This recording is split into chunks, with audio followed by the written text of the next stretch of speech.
the folks at Calico are at it again, guys. They sent me another metal detector to do some field testing with. Who am I to say no, right? This one is specifically for relic hunting. I'm looking forward to this. It's a brand new machine just out on the market this year. Check it out.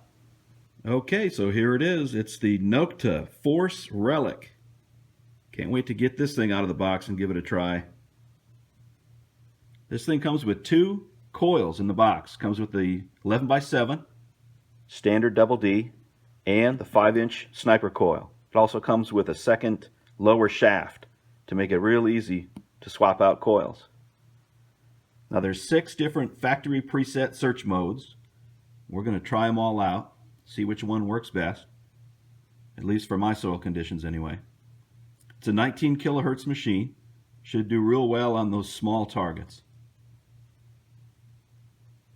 Well, I've heard some great things about this machine, guys. I'm looking forward to getting it out. This thing has got some great reviews. Let's get it out of this box, put it together. We'll take it for a hunt. Stay tuned.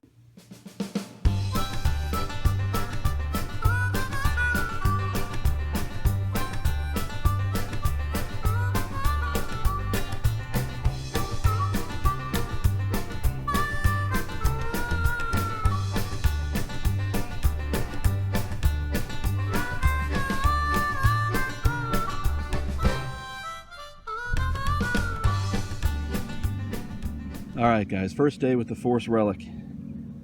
Having a good time out here. I'm digging everything. Get a signal, dig it. I'll tell you what, I got out here about 5 a.m. before the sun came up. And it was just too dark to film, but I did find something really cool and I want to show you now. Check this out. Looks like a Civil War era token or charm of some kind. It's got something on the back, I think. I can't quite make it out though. It's real thin. Give me a nice strong 80-82 on the FORS Relic. I'll tell you what, I'm loving it. That is awesome. What a great way to start the day. More to come. Well, I will say, now that I've been swinging this thing for a while, this thing's ergonomics are really smooth. I'll tell you what, this back-mounted device here, all the weight is down under your forearm. This thing, I mean, I grab it by 3 fingers there, and I'm swinging at a nice pace. It's real light. It feels real light in your hand. It's 3.9 pounds, but it feels really light. It's very well balanced. I like that. Let's hear how it sounds. Alright, I'm in discrimination 3 mode, DI3. I want you to listen to a target I've got here.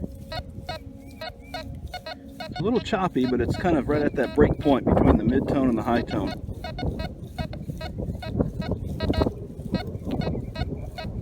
We'll pinpoint it. Only about 2 inches down. Probably a coin, I'm guessing a zinkin. And sure enough, only 2 inches down. Little cap gun hammer. That's why it was giving me that rough, choppy signal. Alright, deep target. 9, maybe 10 inches down. Heartbreaker. Little washer. Look at that. That thing was deep. Wow. And another depth test here. Every bit of 9 inches down in that hole. Weak signal. Old shotgun shell. Brass. That's an old one. That came from down there, gang. Very nice. Wish it would have been a button. Well, this one rang up in the low 50s. About a 51, 52. Got it out of the hole. That might be a war nickel. Awfully shiny for a nickel. Yeah, that's got to be silver. 30% anyway. Alright, we'll take it. Very nice. Score a war nickel for the Nokta. Cool. Real chirpy, faint signal. Deep though, so I dug it. Can't get away from the old bent nail. A little, you know, it chirped at me, so I had to dig it. All right, on to the next. Okay, got a real nice signal here, mid 60s, and I think I'm down to it. It's down there about 5 or 6 inches. Looks like some old brass. That might be a J hook. I'm gonna have to get in there and loosen it up a little bit. There we go. All right, here it comes. Yeah, that's a J hook. All right. All right, sweet. Another score for the Nokta Relic. Very nice.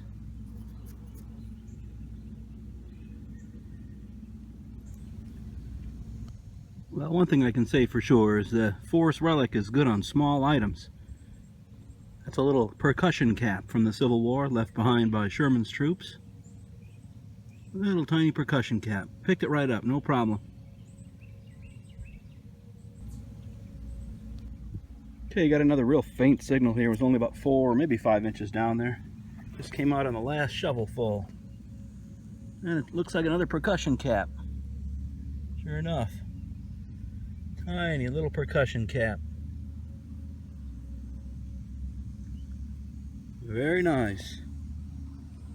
That was kind of a sketchy signal, but it was giving me about a solid 50, 51. Flip the plug over, and when the sound is in the hole, that's a good sign. All right, we'll take it. Okay, I'm in DI3 mode right now, discrimination 3. Here's the iron grunt.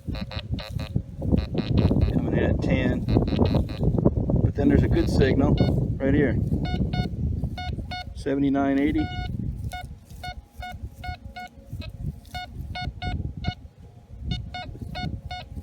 That's not real deep, but we'll try it.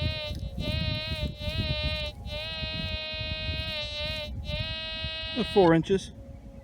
Might be a wheatie or something. Okay, scored a wheat penny here. I think it's 50s, 56 maybe. Oh, that breeze feels good. It's getting hot out here, folks. We're gonna have to head out pretty soon. Stay tuned for the wrap up. Okay, I've got the trash from today's hunt kind of segregated here a little bit. Obviously, you know, shotgun shells, some miscellaneous screw caps, miscellaneous aluminum that was buried there, a lot of pull tabs. I was digging everything. And the square nails, the bent nails especially sound really good on that machine. Got this one Bazinga, the old silver washer. Thought for sure that was going to be something good. That was such a deep signal too. But a lot of small items. Pay attention to the size of some of these items here, guys. These modern bullets, the little tiny grommets. That machine is really good on small objects. Really pops them. So there's a look at today's trash. On to the good stuff.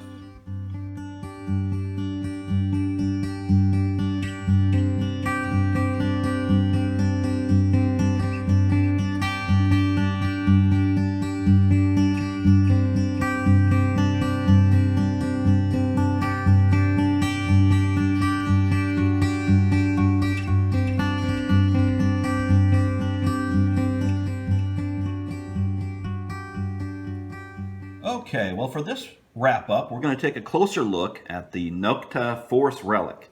I want to talk a little bit about the modes. I'm going to turn the machine on here, and it might get a little sparky in here. I've got a lot of EMI, electromagnetic interference, in the house. But I want to talk about the modes real quick. And right now I'm in the DI2, discrimination 2. And these are all defaults. What's really nice about this unit is there's 5 different modes that are already factory preset. There's DI3. This one operated real smooth. There's a high tone, a mid tone, and then your low grunt. This DI3 is recommended for coin shooting. COG is the conductive ground, which is good for wet beaches, alkali sand. I didn't get a chance to try that one out too much. DEP is the deep mode. Now this is similar to DI2 in sound, but it's a hotter mode with lots of chatter. It slows the processor down quite a bit. You know, what is normally a really fast machine the deep mode really slows it down. So it does get you a little deeper, but you've got to swing slow with that mode. The swift mode is a two-tone, super fast recovery speed on this one. Now this is excellent for high trash areas, and I can imagine if you have that little sniper coil on there, this is the mode that would be really good to use with that little sniper coil. That's the swift mode. And then it goes back to a general or a general search mode, which is all metal. Now that's extremely deep, but there's no discrimination with the general mode. Okay, and then back to DI2, which is where we started with. Again, this is a two-tone, so you can set that tone break wherever you want, so that you can adjust which items get high tones, which items get the low tone. The default, I believe, let me just double check here. The default is 20 on the tone break. Right there. I usually bump that up. I like to see that tone break around 30. I found that anything between 20 and 30 is a little tiny lead bullet or a BB, something really small like that. So unless you want those little tiny targets to show up, you can adjust that tone break, which is really nice. And the other nice thing about any of these modes is that they're fully adjustable. You can go in here and customize them. You can crank the sensitivity up. You can crank it way down. It's a somewhat of a chatty machine. It does give you a lot of feedback from the ground. It's real sparky, but at the same time, it's real deep as well. Very, very highly sensitive machine. So the ground balance is a really nice feature on this thing. It also has a ground tracking feature, which is this button right here, little rocker switch right there. And what happens there is after you ground balance, you turn that on, and the machine will automatically track the ground. You can see the 7s flashing right there. It'll track the ground for making adjustments to the ground balance on the fly, so you don't even have to worry about it. That's really nice. Pinpointing on this machine is real easy. In fact, let me switch it over. Let me switch the camera over so I can give you a different view. Okay, so here's a close-up on the handle right here. The ground balance button is on top. The pinpoint trigger is right here. That's a really nice, convenient feature to have. The display is right up here, and then there's a little tiny flashlight right on the back of the display. And this is the rocker switch for that flashlight. The flashlight is nice. It came in real handy when I first got to that site before the sun came up. You can flick that flashlight on, and although it looks like a really tiny bulb, it's actually pretty strong. I do question the positioning of the rocker switch here, though. It seems like I bumped it a couple of times and accidentally turned the flashlight on when I didn't want it on. So that might cause some, additional battery drainage when, if you hit that button in the middle of the day, it's hard to know that flashlight is on. So just food for thought on that. But anyway, this pinpoint button is really nice and easy, convenient location. The pinpointing feature on this machine is real strong. But, again, the ground balance is right up here on top. And then once you flip that switch, the ground tracking switch, it will make those adjustments for you on the fly. Really nice. Very nice. Okay, so again, this is the little digital display. I wanted to give you a kind of a look at that. This is real unique on this machine. I'm going to flip the unit on here quick. This is real unique. It gives you a nice little backlighted screen, backlighted when you need it. And then the numbers come up here. Digital readout comes up. It's real easy to read. Even if the sun is shining on it, it's very well protected here. It makes it very easy to read those digital VDI readouts. Again, the ground balance button is on top. The ergonomics on this machine is really nice. The only issue I had with it is with the arm cuff. It's just a little bit narrow in here for me. Now, I don't have big Popeye forearms to begin with, but when I slide my arm in here, it's a tight fit. It's a tight squeeze, and it got a little bit uncomfortable, quite honestly. So if I were to keep this machine long term, I would definitely make a change with the arm cuff. I would have to either put a different one on, a little wider, or figure something out for that. It's nicely padded, and it does the job, but it was just a little bit uncomfortable for me. So anyway, that's a look at the Nokta FORS Relic. Hope you enjoyed it. Thanks for watching, everyone.